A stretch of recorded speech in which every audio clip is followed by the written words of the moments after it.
I don't agree with your opinion.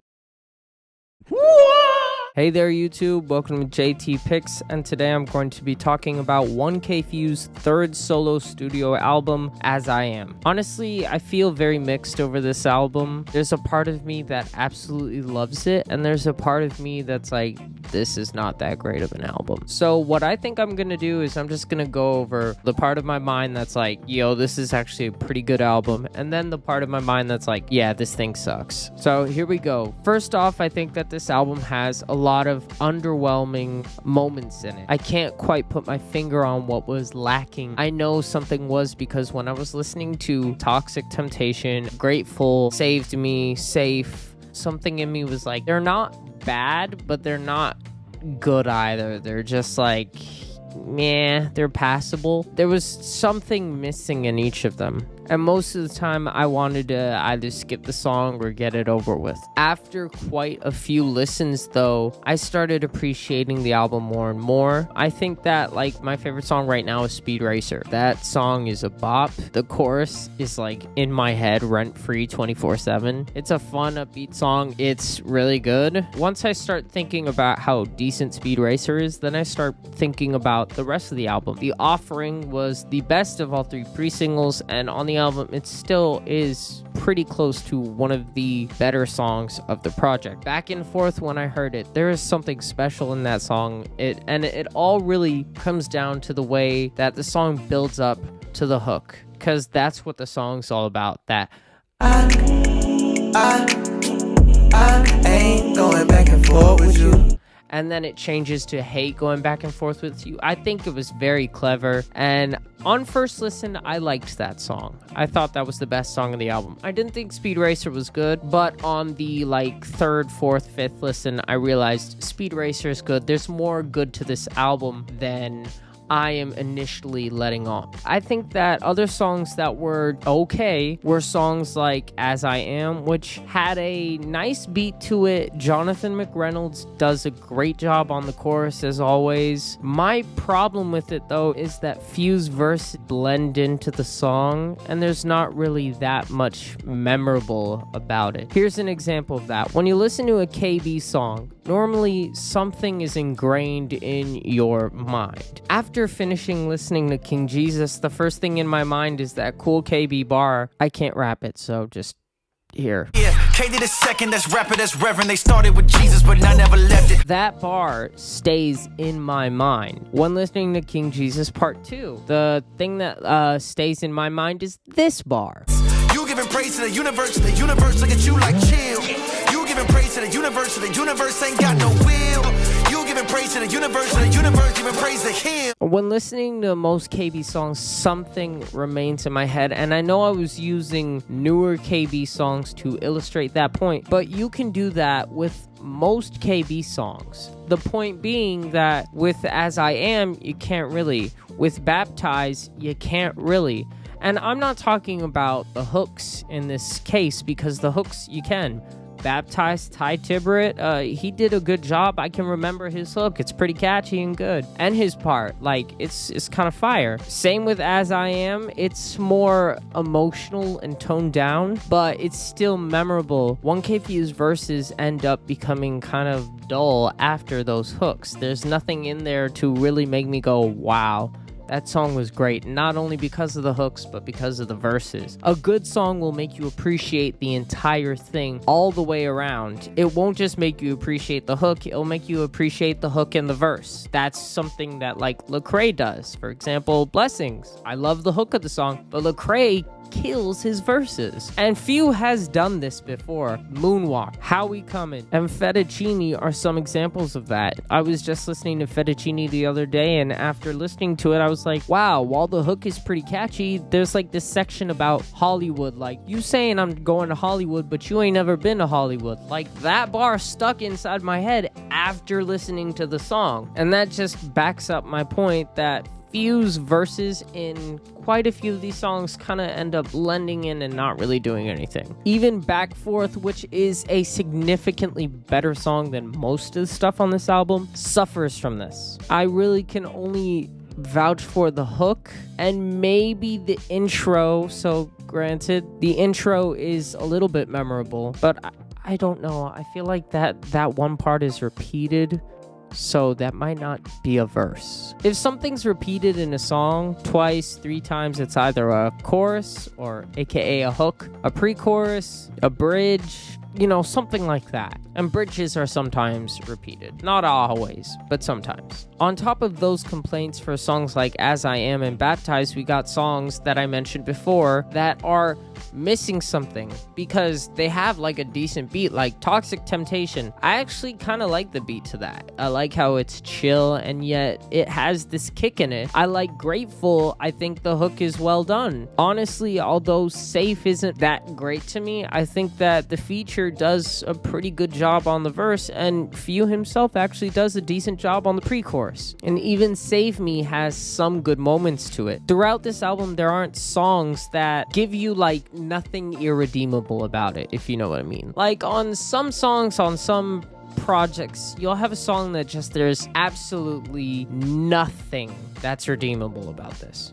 You know what I mean? Like, there's nothing. It's just a bad song. And like, maybe you'll find one thing, but it's not that big. This album is different. Most of the times, the songs, like even the bad songs, are okay. That's the problem with this album. It's consistent, but it's consistently okay. You don't get really any super, oh my gosh, that is absolutely amazing, or even that's a great moment. The best you get is like back and forth, and like I said, even that song has some slight issues to me. But I did think to myself, especially yesterday, I was being a little bit too hard on this album, and I indeed was, because even though you have lackluster moments, stuff that doesn't feel so memorable, you have positive things like high replayability. This album does have a lot of replayability to it. The Offering is a very replayable song. Speed Racer's another one. Even when you have songs that aren't as good as others on the project, like Baptized or As I Am, they're still replayable. You're gonna want to replay As I Am because you want to hear Jonathan McReynolds. You're gonna want to hear Baptized because the back and forth between Phew and Ty's kind of charismatic performance in the song, it's gonna lure you right back to playing it. So this album is very replayable. And this is honestly going to lead me to the last biggest problem in this album, the IIOs. Hopefully you remember this from the last video. I've said it before and I'll say it again. I hate intros, interludes, and outros. They are the worst thing ever, because 9 out of the 10 times they add an IIO just for the sake of having an extra track number there. It makes the album look bigger and it doesn't really work. Most of the times it's just a voice recording of someone saying, hey, good job. Like the Kanye West album, The Life of Pablo. I love that album. But the interlude, Silver Surfer intermission, I hate it. I will give it this. Most of the times, artists will say, this is an interlude, but at least Ye kind of on that album straight up admitted it with the title, it's an intermission. So that's like the only thing I will give him. But other than that, it's a waste of a track. It's a waste of my time. I don't need to hear it. Even on an album that I really like What's Understood Too, you have Thistle Speaks. Thank God it's not too long, but it's still enough to make me go, ugh. I hate interludes on like everybody's album. Bumby Speaks, NF's album, the one where he talks about the success of Let You Down, drives me nuts. I mean, that one I'll give it a few extra points because maybe like I can see how it ties into the whole message of the album. It ties in more to the message of the album than most IIOs do, but it's still... I digress, though. The intro track, Zaytoven Speaks, absolutely does nothing for this album, and I hated it so much. Literally 2 seconds in, I hit skip. I added the whole album to my library. I erased it from my library. It did nothing for the album. This album has 2 IIOs in total. The other one, the Church Gone Wild, in a way, it's more and less tolerable. Here's what I mean. It connects to The Offering because it didn't realize this till like the 3rd listen of The Offering, but it has like at the last last second, you can start to hear the audio of that interlude start playing. So maybe it's slightly useful in that way, but I really wish they would have just rather, cut out that last second and removed the Church Gone Wild, because neither of those interludes do anything for the whole point of the album. The point of the album, even though it's not as detailed a story as New Hollywood was, but there is a story here. This isn't like the Social Club album or Justin Bieber's Justice. There is a story. It's a slight one, but it is a story nonetheless. And it ends with As I Am, which kind of nails in the point of this album as coming to God as you are, flaws and all. And it kind of details this story basically about Phew and lists like a ton of his characteristics and personal moments back and forth. Toxic temptation, speed racers, just how he likes to drive, I guess. But I mean, like, most of the album does this, but I feel like at the end of the day, the story, it was trying to be tighter, but they definitely did miss a few story beat opportunities. And the IIOs did not help at all. And they could have. I think that's the thing that bugs me most. That I know that you could have had IIOs that really helped drive in this point. You could have. Maybe you could have had like an interlude of 1K Phew's mother or grandmother or father or close friend talk about him and an experience that he went through.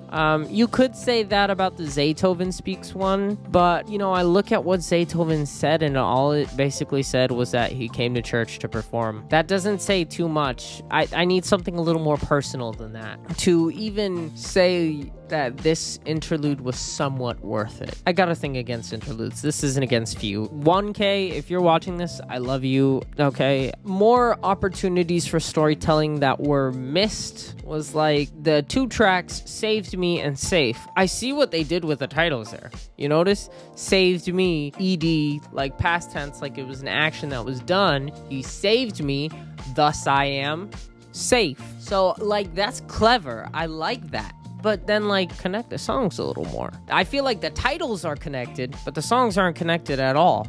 It just feels like 2 totally different songs that are playing after each other. So all of that combined, I originally wanted to give this project like a 4.5 out of 10. I was not feeling it at all. And then I was like, okay, it's not that bad. It's still not that great. I think it is Phew's weakest project to date, but I think that it was ever so close to getting a 6.5, but it just fell short. I think it would be, if I was doing specific, remember, because I don't use specific 0.1, 0.2, 0.3, 0.4, 6.5 would be something like a 6.2. So it backs to 6. If it was a 6.4, then it'd go immediately to 6.5. Or even a 6.3, then I'd have to make the personal call, and it'd go to 6. Either way. You seeing what I'm saying, or am I being confusing?